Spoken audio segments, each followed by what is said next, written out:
Invito al profesor Tulio Tragues a dirigirse a esta corte. Tiene usted la palabra.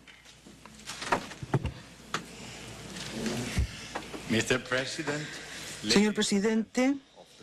señoras y señores de la Corte, es para mí un gran honor comparecer ante esta ilustre Corte tras haber transcurrido aproximadamente 20 años. Estoy profundamente agradecido al Gobierno del Perú por haberme concedido esta oportunidad. Algunos de los documentos clave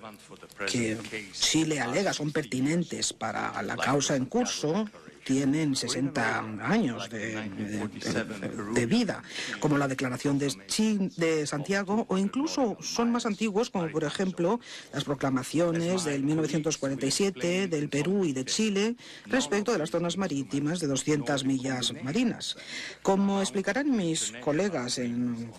bastante detalle, ninguno de estos documentos ni la combinación de los mismos constituyen acuerdos internacionales sobre fronteras marítimas. El derecho internacional del mar, en el momento en el que se aprobaron estos documentos, era muy diferente del derecho del mar de la fecha de hoy.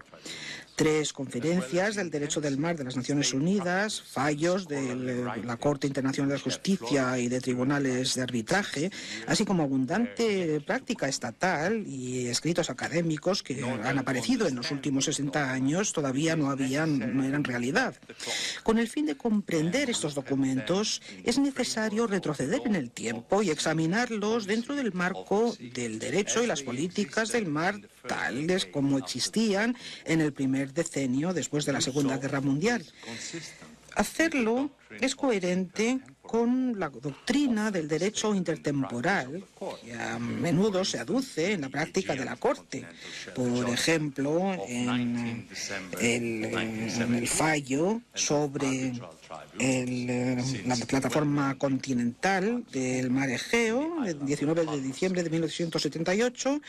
y de los tribunales de arbitraje desde la conocida sentencia de Max Huber en la causa Isla de Palmas. El propósito de este alegato no es naturalmente pontificar ante la Corte sobre asuntos de interés meramente histórico. Sin embargo, puesto que Chile intenta leer los documentos de mediados del último siglo a través de los ojos del derecho del mar internacional contemporáneo, parece necesario realizar esta mirada hacia atrás y presentar a la Corte el derecho marítimo internacional tal como existía a mediados del siglo XX. Dentro de este marco se hará más fácil comprender la posición de los estados sudamericanos que encaran al Pacífico en los años previos a la Declaración de Santiago de 1952 y el significado que se puede asignar a los documentos que suscribieron. Esto pondrá de manifiesto para la Corte que hubiera sido extraordinario si, como reivindica Chile, en las circunstancias de 1952, el Perú y Chile hubieran acordado respecto de una frontera marítima internacional legalmente vinculante y para todos los fines a lo largo de un paralelo de latitud que produjo unos resultados tan inequitativos para una de las partes, como nos ilustrará el profesor Páez mañana.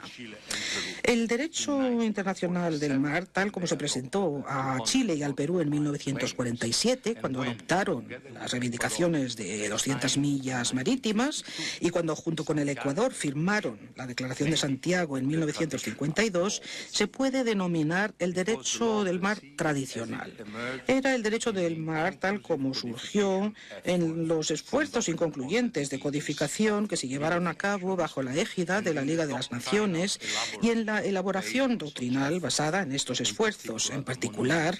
el tratado tan monumental y con tanta influencia de Gilbert Gidel, Le droit international public de la mer, 1932-34. Sin embargo, estaban aflorando algunos indicios de cambio. Estos consistían en las 2 proclamaciones que se hicieron públicas el 28 de septiembre de 1945 por el presidente Truman de los Estados Unidos de América. Dejando de lado el asunto de las aguas internas, el derecho del mar tradicional se basaba en el reconocimiento de 2 zonas marítimas distintas. El mar territorial, una banda estrecha de agua adyacente a la costa, cuya anchura no era objeto de un acuerdo general, y alta mar. Con sujeción a determinadas restricciones específicas, los Estados tenían soberanía sobre el mar territorial, como ya se dijo en 1928 por el Instituto del Derecho Internacional en el artículo 1 de la Resolución de Estocolmo sobre el mar territorial. Por lo que respecta al alta mar, el principio era el de libertad de todos los Estados. Determinados derechos funcionales, más allá de los límites del mar territorial, no obstante, se reconocían a los Estados costeros. Estos eran el derecho de persecución y el derecho de hacer cumplir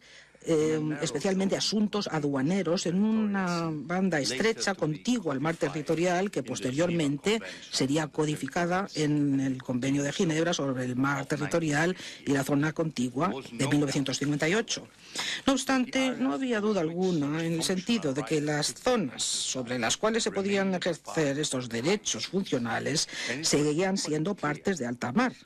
Y quedaba igualmente claro que los derechos de zonas contiguas no serían de aplicación a las pesquerías, como declaró de forma manifiesta Guidel, y más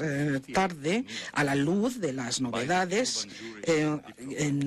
las que desembocaron en la Conferencia de Ginebra de 1958 por el jurista cubano García Amador.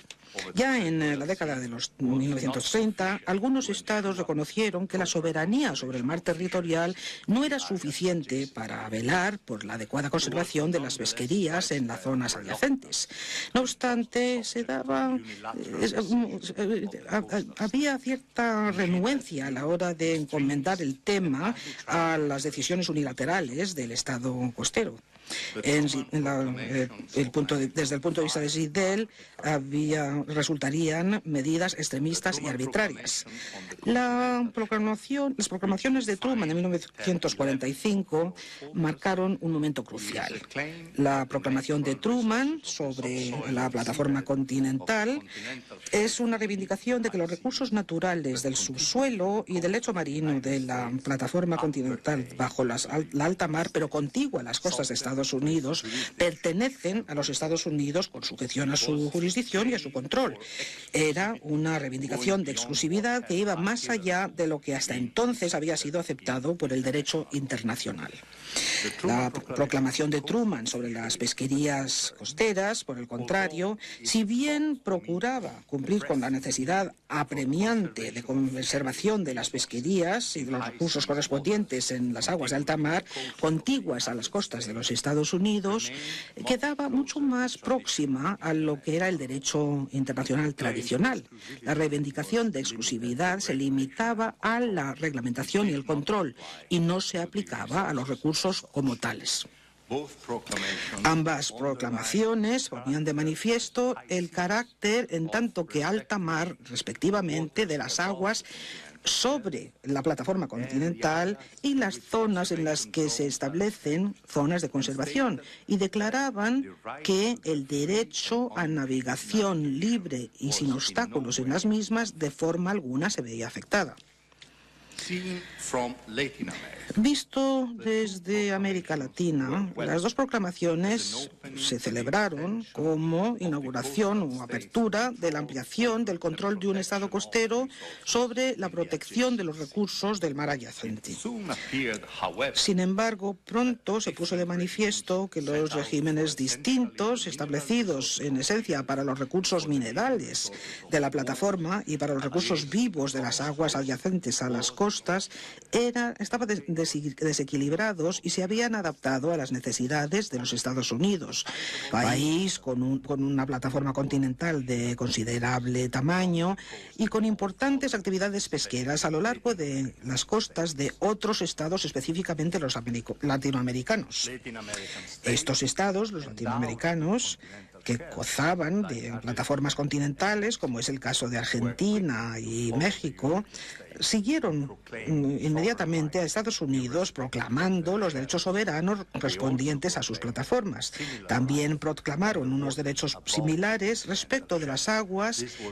sobre la plataforma continental. Este era el concepto del mar epicontinental.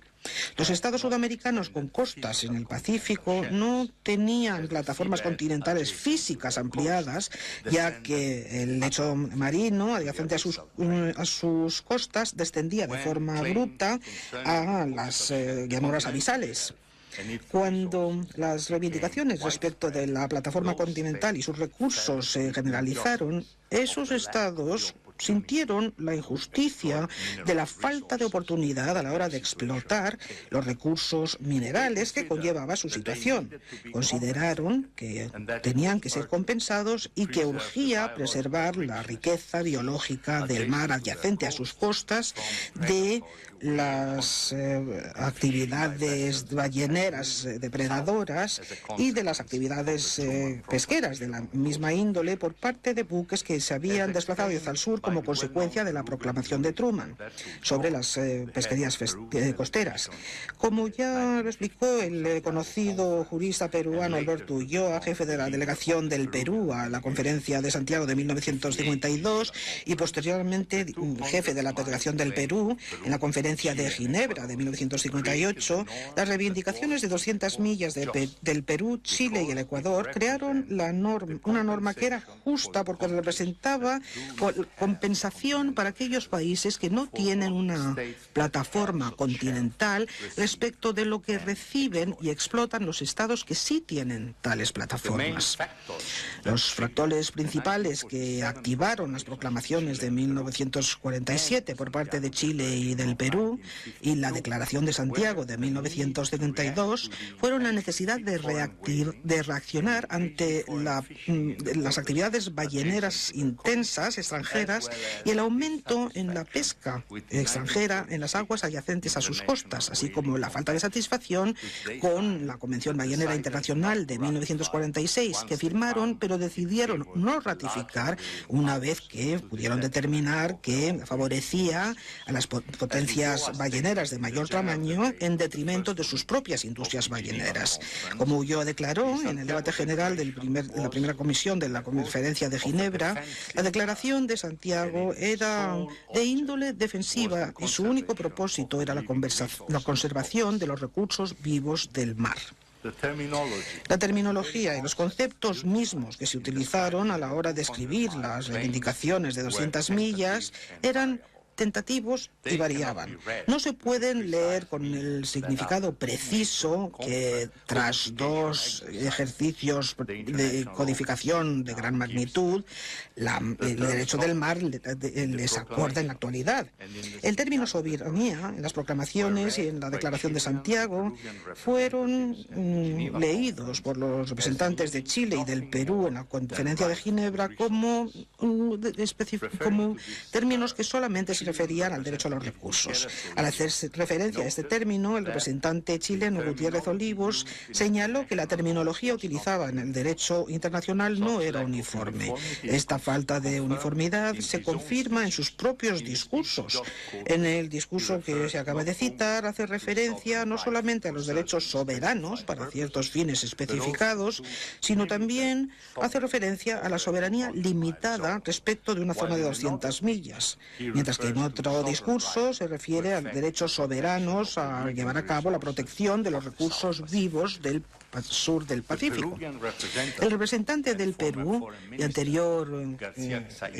ministro de Relaciones Exteriores, García Sayán, en la Conferencia de Ginebra de 1958, explicó que el concepto de soberanía al que se hace referencia en la proclamación del Perú y en las de otros estados no tenía un significado absoluto y, de hecho, se identificaba con los conceptos de jurisdicción y control mencionados en la proclamación del presidente de Truman, las proclamaciones del presidente Truman de 1945. Las instrucciones por parte del ministro de Relaciones Exteriores del Perú para la firma de la Declaración de Santiago son especialmente pertinentes. El ministro manifestó muy claramente las medidas que se tomarían partiendo de la base de la declaración, en el sentido de que se haría sin suponer el pleno ejercicio de la soberanía.